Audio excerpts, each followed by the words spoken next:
अ, आजचा जो मेसेज आहे, आजचा जो टॉपिक आहे निवडलेला, तो आहे the shepherds and the angels good news.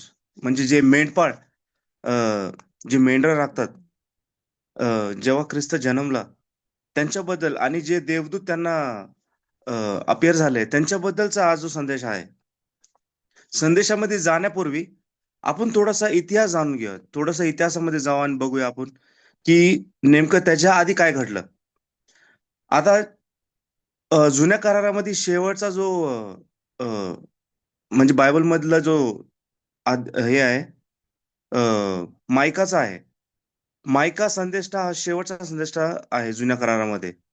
आणि मायका पासून ते येशू येण्यापर्यंतचा जो काळ आहे तो आहे 400 वर्षाचा काळ. म्हणजे 400 वर्ष मध्ये काहीच संदेश नव्हते किंवा काहीच मेसेज नव्हता देवाकडून. आणि या 400 वर्षामध्ये काहीच परमेश्वरांनी कुणालाही काय बोलला नाही.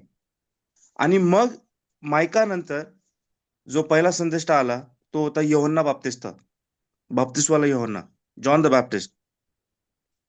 तर आपण बघणार आहोत की मायकामध्ये परमेश्वराने शेवटचा एक संदेश, एक एक एक प्रॉफेसी सांगितली होती येशू ख्रिस्ताच्या जन्माबद्दल. कुणाला माहिती का मायकामध्ये कुठली प्रॉफेसी दिलेली आहे? येशू ख्रिस्ताचा जन्म कुठल्या गावात होईल, कुठे होईल, हे सांगितलेलं आहे. जर का तुम्ही मायकाचं पुस्तक वाचलं तर त्याच्यामध्ये तुम्हाला कळेल की येशू ख्रिस्ताचा जन्म परमेश्वराने सांगितलेल्याप्रमाणे बेथलेहेम मध्ये होईल असं सांगितलेलं आहे. आणि जर तुम्ही डॅनियलच्या पुस्तकामध्ये गेला आणि जी 70 आठवड्याची जी प्रोफेसी सांगितलेली आहे, जर का ती प्रोफेसी जर का तुम्ही नीट वाचली तर त्याच्यामध्ये तुम्हाला कळेल की परमेश्वराने आपल्याला वेळ देखील सांगितलेला आहे किंवा काळ सांगितलेला आहे, कुठल्या वेळामध्ये परमेश्वर म्हणजे येशू ख्रिस्त जन्माला येईल, कुठल्या वर्षी तो जन्माला येईल, कुठल्या वर्षी तो ऑर्डेन होईल आणि कुठल्या वर्षी त्याला मारलं जाईल. या सगळ्या गोष्टी त्याच्यामध्ये दिलेल्या आहेत त्या 70 वर्षाच्या प्रोफेसीमध्ये. म्हणजे ही जर का तुम्ही इतिहासामध्ये पाहिलं तर देवाने त्यांना म्हणजे इस्रायली लोकांना वेळ सांगितला होता, जागा देखील सांगितली होती की कधी येशू ख्रिस्त जन्माला येणार आहे. आणि आज आपण बघणार आहोत की हे जे मेंढपाळ होते आणि देवदूत जे आले त्यांच्यामध्ये अशी काय विशेष गोष्ट आहे, म्हणजे का असं परमेश्वरांनी. जर तुम्ही युगानयुगाची द डिझायर ऑफ एजेस, जर का हे पुस्तक जर का तुम्ही वाचलं तर त्याच्यामध्ये एक चॅप्टर आहे, चॅप्टर 4. त्याच्यामध्ये इंग्लिशमध्ये लिहिलेलं आहे अन टू यू अ सेव्हियर. मराठीमध्ये मला माहित नाही एक्झॅक्टली. बट जर का तुम्ही वाचलं त्या पुस्तकामध्ये तर तुम्हाला कळेल की परमेश्वराने या शेपर्ड्स बद्दल किंवा मेंढपाळांबद्दल आणि देवाच्या दूतांबद्दल काय लिहिलेलं आहे. जर तुम्ही हा चॅप्टर वाचला तर आज तुम्हाला मेसेज एकदम व्यवस्थित कळेल. हे जे शेपर्ड्स होते ते पण इस्रायली लोक होते.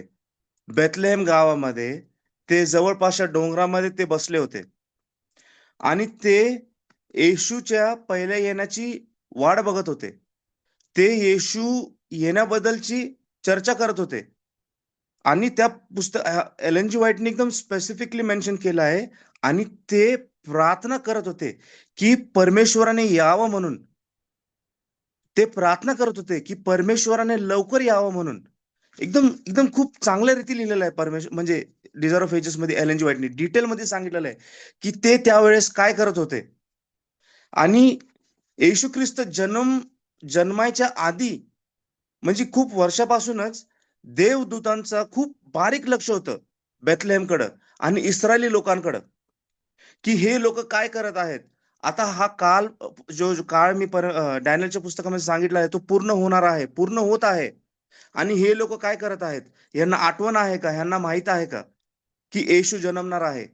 आणि हे देवदूत बघत होते की कुणाचं लक्ष आहे, कोण बघत आहे माझी वाट, किंवा येशूची वाट कोण बघत आहे, किंवा कुणाचं लक्ष आहे येशूच्या येण्याकडे. पण त्यांना खूप कमी लोक असे सापडले जे येशूच्या येण्याची वाट बघत होते. इस्रायली लोक त्या त्याच सेम चॅप्टर मध्ये जर का तुम्ही वाचलं सुरुवातीमध्ये तर एलेन जी व्हाईट लिहिती की इस्रायली लोक रोजच्या रीतीमध्ये इतके मग्न झाले होते की ज्या रीतीत ते परमेश्वर म्हणजे येशू ख्रिस्ताला दर्शवतात त्याच्याकडं म्हणजे त्या रीती ते इतके मग्न झाले की ते विसरून गेले की कोण येणार आहे, आणि त्या रीतीमध्ये मग्न झाले. म्हणजे त्या रीती त्यांच्यासाठी खूप मोठ्या झाल्या येशूच्या पेक्षा. म्हणजे सकाळची सकाळची आरती, संध्याकाळची आरती, ह्यातच ते मग्न झाले. ह्याच आरती ते लोकांना दाखवण्यामध्ये मग्न झाले. म्हणजे त्यांना फक्त लोकांना दाखवण्यासाठीच ते कार्य करत होते. पण येशू येणार आहे, आणि ते ज्या आरती करतात, ज्या गोष्टी ते करतात, ज्या येशूला दर्शवतात, त्या येशूला ते विसरून गेले. आणि ह्याच गोष्टींमुळं त्यांना कळालं नाही, की येशू कधी जन्माला आला आणि तो कुठं जन्माला आला. पण हे जे मेंढपाळ होते, हे जे त्यांचे मेंढरं राखत होते थंडीमध्ये रात्रीच्या वेळेस, त्यांना देवदूतांनी दर्शन दिलं. जेव्हा ते डिस्कस करत होते, की येशू जन्मणार आहे आणि येशू येणार आहे, त्यांना देवदूतांनी दर्शन दिलं.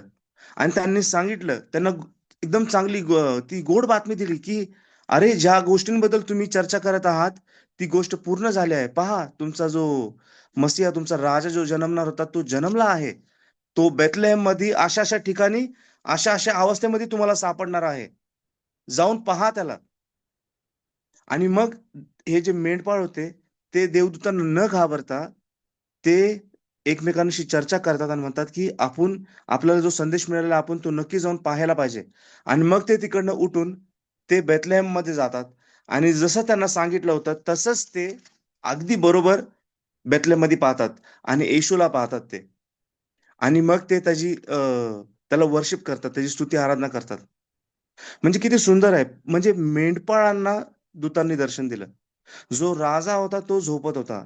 जे वरिष्ठ लोक होते ते झोपत होते. त्यांना देवदूतांनी दर्शन नाही दिलं. पण जे मेंढपाळ, जे गरीब लोकं होते, जे एकदम लोकल काम करतात, त्यांना त्यांनी दर्शन दिलं होतं. आज पण काळ तोच आहे. आपण येशूच्या दुसऱ्या येण्याची वाट बघत आहोत.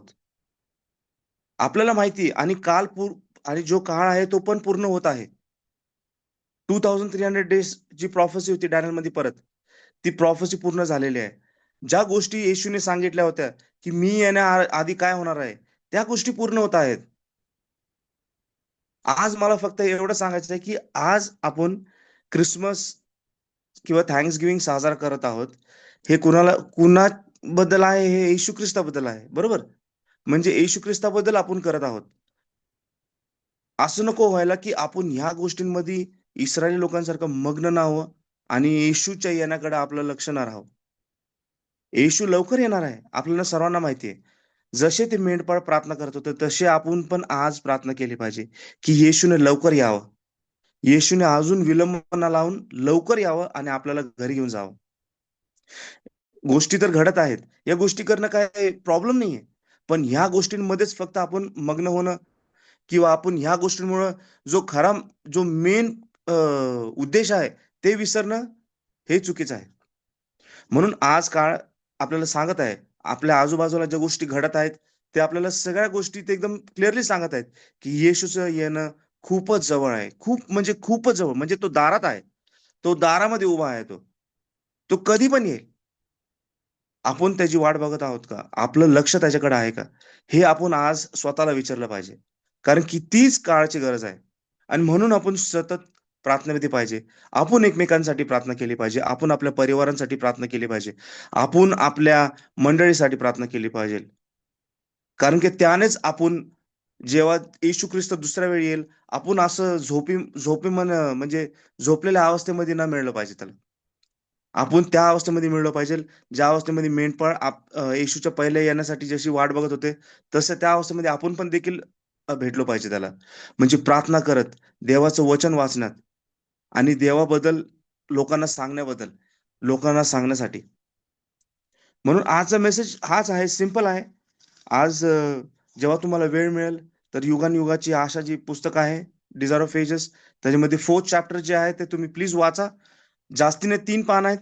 खूप एकदम सुंदर प्रकारे दिलेला आहे एलन जी व्हाईटनी, की काय ॲक्चुअली घडलं. इतिहास काय सांगतं आणि इतिहासांमध्ये कसं काय, कुठल्या गोष्टी नाही का लोकांनी दुर्लक्ष केल्या, आणि त्या चुका आपण नाही करावं म्हणून एलन जी व्हाईटने लिहिलेलं आहे. ते आपल्यासाठी शिकण्यासाठी आहे. म्हणून माझी प्रार्थना विनंती आहे, की तुम्ही आज दिवसभर जेव्हा तुम्ही आज प्रार्थना कराल, तर तुम्ही ह्या गोष्टीबद्दल प्रार्थना करा आणि प्रार्थना करा, की येशू ख्रिस्त लवकर येईल. आणि आम्हाला माहिती आहे, खात्री आहे, हा जो थँक्स गिव्हिंगचा सण आहे आपल्यासाठी खूप आनंदाचा होईल आणि देव आपल्याला आशीर्वादित करेल. Thank you so much.